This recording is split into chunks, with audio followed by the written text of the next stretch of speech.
Now, over these past 10 years, we've had a lot of stories about bravery. For example, bravery at the top of the Himalayan mountains, or the bravery of a parent, for example. And our next speaker has a story about bravery, a story about making difficult decisions and taking risks. So it's best that we hear from her directly. Please welcome on stage Nadine Collado.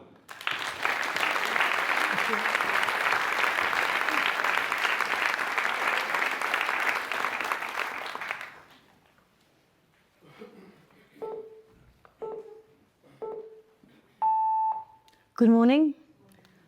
For 29 years, my life was built around structure, solving problems, making decisions, generating income into two very different types of organizations, both at executive level.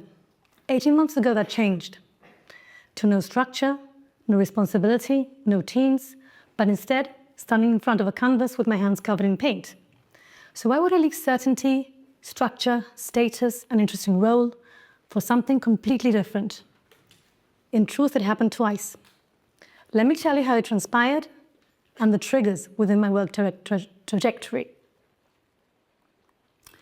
In 1995, armed with a sensible plan, a business degree, and chartered in corporate governance, I entered the corporate world, specifically the company management arm of a law firm. This industry became 20 years of my life. The role wasn't just about strategy, operational matters, or leading a big team. It was also about navigating boardrooms. And boardrooms are character-building places. You encounter strong personalities, egos, conflicting opinion, interwoven agendas, and sometimes there's humor added in the mix. At that time, most of the board members were male and lawyers, except my colleague Leslie Ann and myself. Those who know me know that I've never been a wallflower. So I had the confidence due to my technical ability and experience, so I felt very comfortable in my role. My team was great. I enjoyed a very good salary, but acutely aware that beneath the surface, I felt a disconnect. In 2015, Gibraltar had the exciting announcement that the university was going to be set up. As I had lectured in the college for a short stint for my chartered body, and also, together with Leslie Ann in the company management firm, we set up a training program, in-house training program, which was over for, I think we delivered it for 15, 16 years. And after seeing the ad at the Gibraltar Chronicle, I felt the need for something more fulfilling. So I applied. 2 interviews later, in June 2015, I started the role of the Director of Professional Development and Commercial Services, the longest title in the university. Suddenly, I was part of a very, very tiny but very committed team building a national institution from scratch. It was humbling, it was meaningful, and it was exhausting. We were so close to the wire that the parking lot was tarmacked 2 days before the opening weekend. And the role was very much a vertical learning curve for myself and pretty much for all of us, actually. I thought I'd left 11-hour days behind me. Geba, had not. My remit was basically anything which was not academic, the professional qualifications, the industry-specific advisory groups, the language center, and the community lectures. The main focus was to upskill the jurisdiction with our USPs. And every year we had to design different courses in whichever area to make sure that we did this. At least that's what I had to do with the team. And the work mattered. It mattered very much. It was purpose-driven. And for a long time, it was enough. Until year 8, where some questions were swimming in my mind. Is it still me? Am I burnt out? Or am I just done? I clearly was experiencing an inner shift. I've always enjoyed art. I have been drawing since I was 8 years old, and 20 years ago I bought myself an easel. I would paint flowers, churches, whatever provided blank time. Because when you're painting, at least for me, I'm consumed very much in the moment. When the uni opened, with the most marvelous building, bright and light, it was clinical in places. So I decided to paint abstracts. And a few of them are dotted around the place. I also asked Davina from Gibraltar Cultural Services to loan a few paintings, and those are also in the atrium today. In February 2024, an ex-colleague and now successful interior designer asked me to commission 2 abstracts, and they had to be inspired by La Caleta. So I made them. In fact, that's one of them there. Her client must have liked them because I later found out that they actually match the Christmas tree decorations with the color scheme of the paintings. So that's nice. And Chloe, she asked me to open an art Instagram account so she could tag me. And there began Autolog Abstracts. I posted a few paintings and something clicked. Being creative is good for the soul.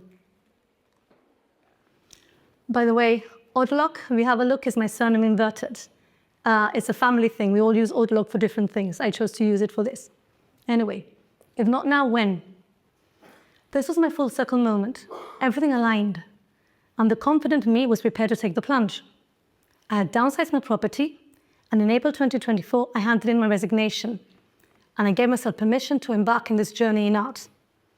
Also in April, an art gallery called Art Space opened in Irish Town and put out a call to artists. Kathy, a colleague in my team at the university, encouraged me to put a painting that I had just behind myself, my desk, into this call for artists, and the painting we actually called Perception.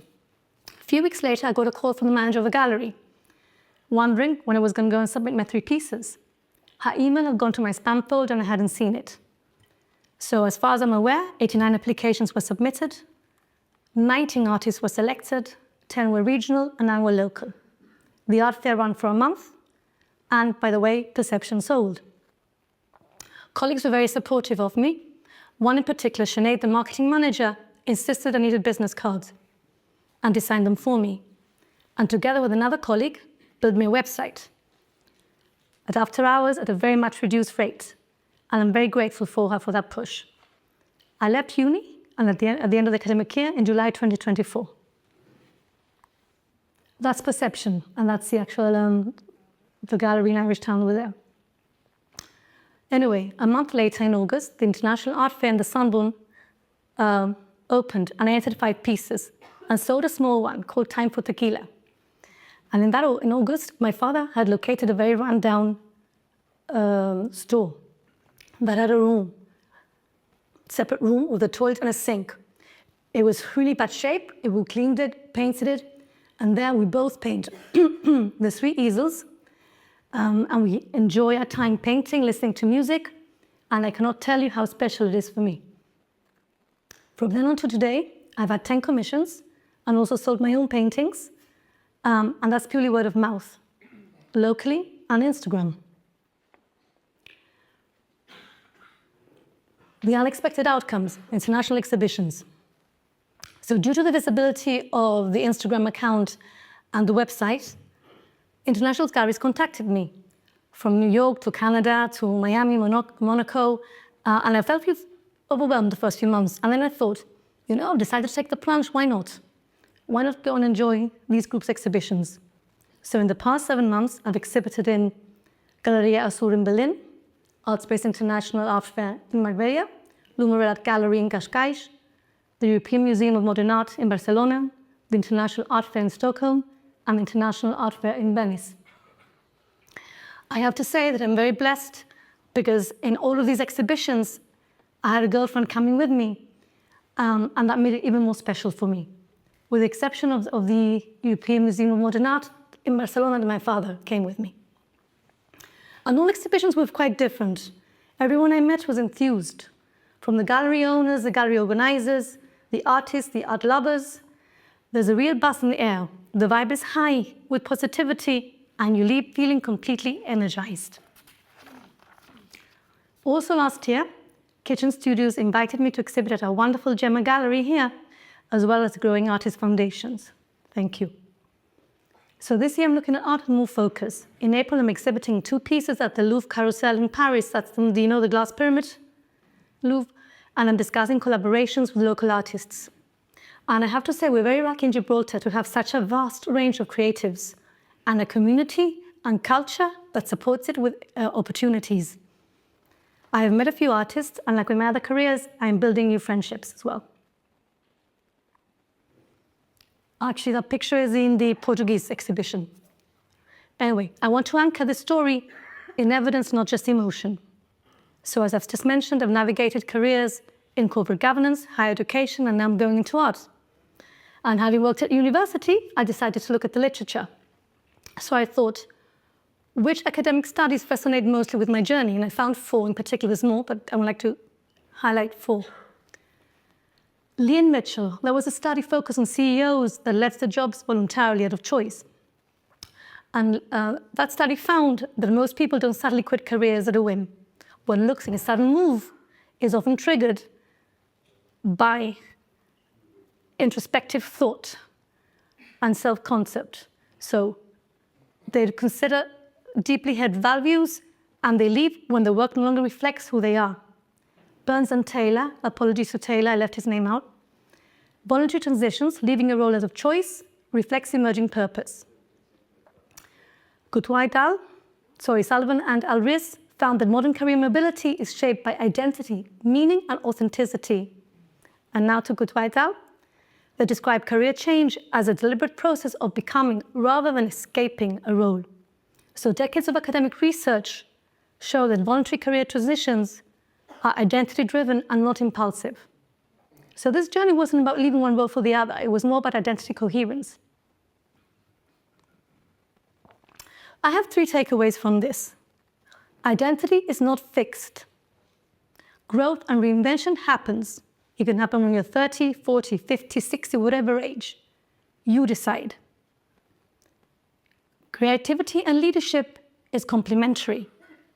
Both require imagination, discipline, and courage. And decompression can lead to direction. And I love this one because paying attention to what restores you, reveals new paths. And I think that's what happened to me.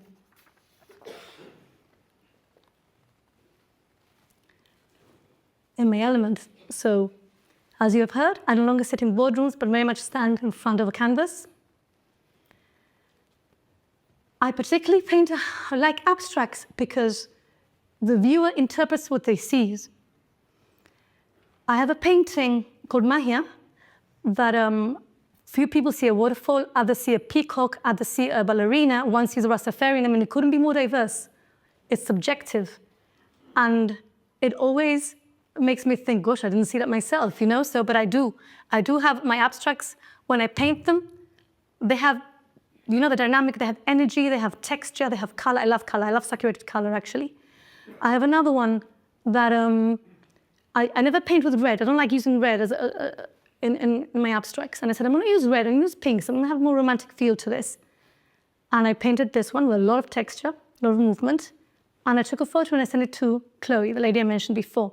And I said, what do you see? I said, clearly a flamenco dancer just done doing, you know, doing a twirl. So I named that one Flamenco and Whirl. I put that one on Facebook and I had four inquiries and it sold immediately. So I enjoy seeing what people or hearing what people think of them. Anyway, the most challenging thing for me when I'm painting abstracts is knowing to stop applying the paint, because you can spoil an abstract. So I think I'm going to finish my talk now and say that standing in front of a canvas, I'm consumed in it, I'm enjoying it. I feel very free when I'm doing it, because the lack of structure is very liberating. And in that I find joy. And thank you.